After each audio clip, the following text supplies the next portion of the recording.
कौन हूं? एक भूली हुई पहचान की कहानी। बहुत पुरानी बात है, जब स्वर्णपुरी नाम की एक सल्तनत अपने सौंदर्य और समृद्धि के लिए प्रसिद्ध थी। उस राज्य का राजकुमार आरव निहायत दयालु, बुद्धिमान और सभी के दिलों की धड़कन था।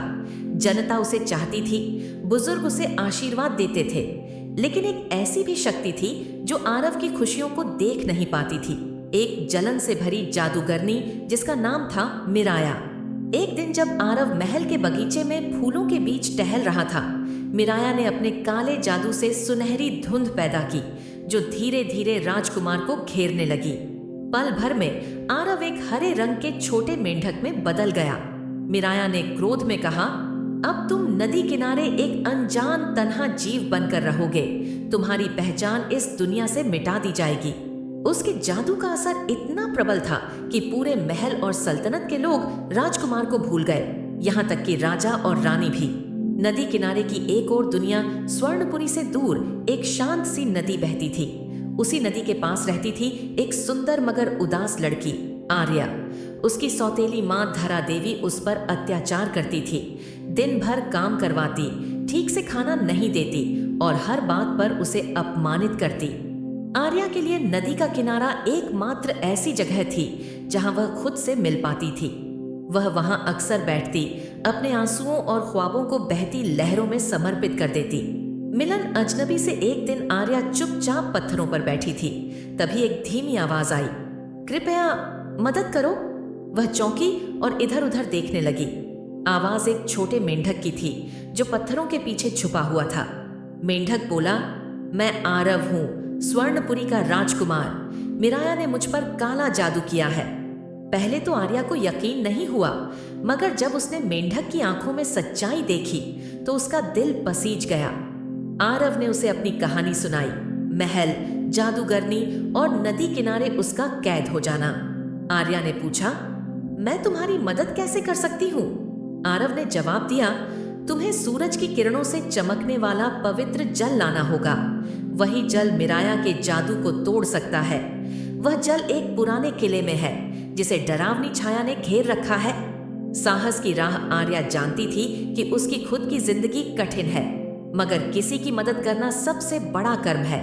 उसने हिम्मत जुटाई और अगली सुबह अकेली ही पुराने किले की ओर निकल पड़ी।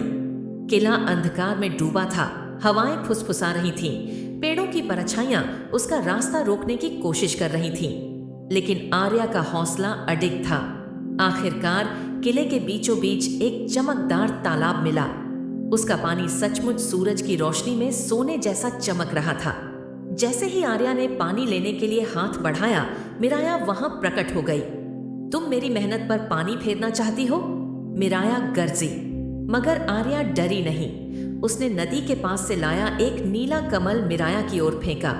वह फूल प्रेम, करुणा और सच्चाई का प्रतीक था। फूल मिराया को छूते ही उसका जादू कमजोर पड़ने लगा। आर्या ने तुरंत जल एक बर्तन में भरा और तेजी से नदी की ओर भागी। जादू का अंत और सच्चाई की जीत, उसने वह जल मेंढक पर छिड़का। एक तेज चमक फैली, जैसे रात के अंधेरे में सूर्य उग आया हो।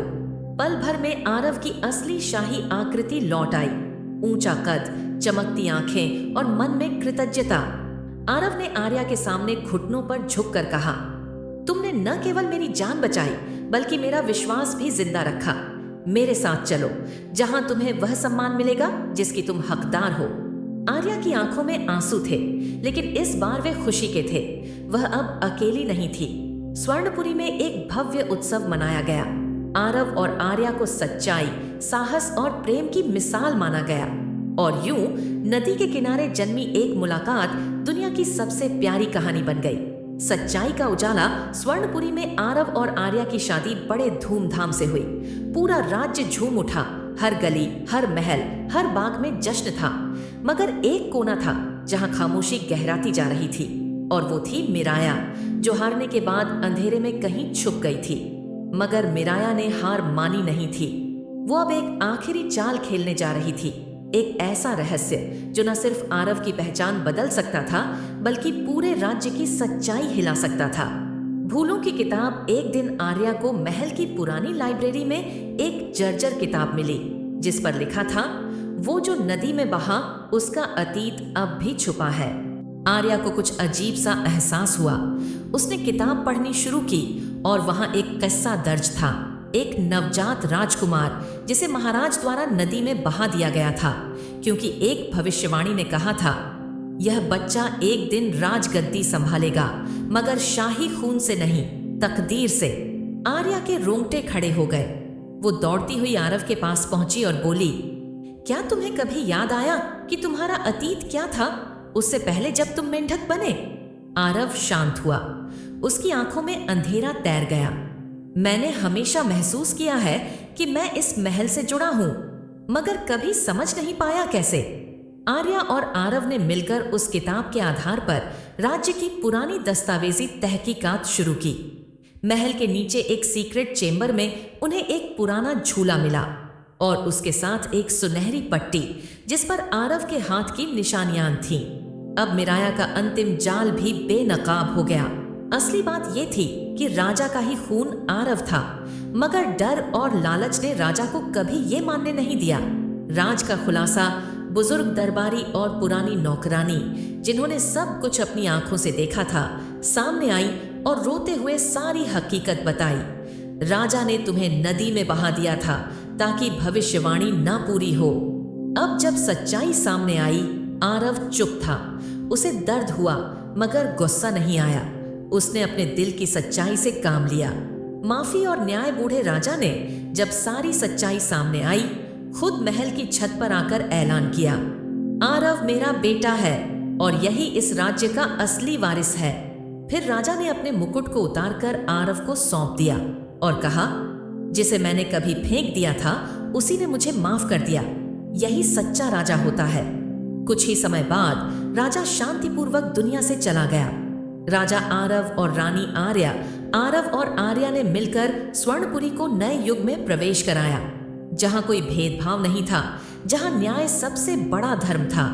मिराया, जो आखिरी बार एक अंधे जंगल में देखी गई थी, अब कहीं नहीं थी, मगर राज्य में एक कहावत चल पड़ी, जो सच्चा हो उसकी किस्मत कोई जादू नहीं बदल सकता। अंतिम पंक्तियां वो लड़का जिसे एक दिन नदी में बहा दिया गया था, आज राजा था। वो लड़की जो हमेशा खुद को अनजान समझती थी, आज रानी थी। और उनकी कहानी सच्चाई, हिम्मत और मोहब्बत का जीता जागता मिसाल बन गई। क्या आपको ये कहानी पसंद आई? अगर आप सभी को हमारी यह कहानी पसंद आई तो हमारे चैनल को लाइक करें, सब्सक्राइब करें और कमेंट्स करके हमें बताएं कि हमारी कहानी में कौन सा किरदार आप सबको पसंद आया। धन्यवाद।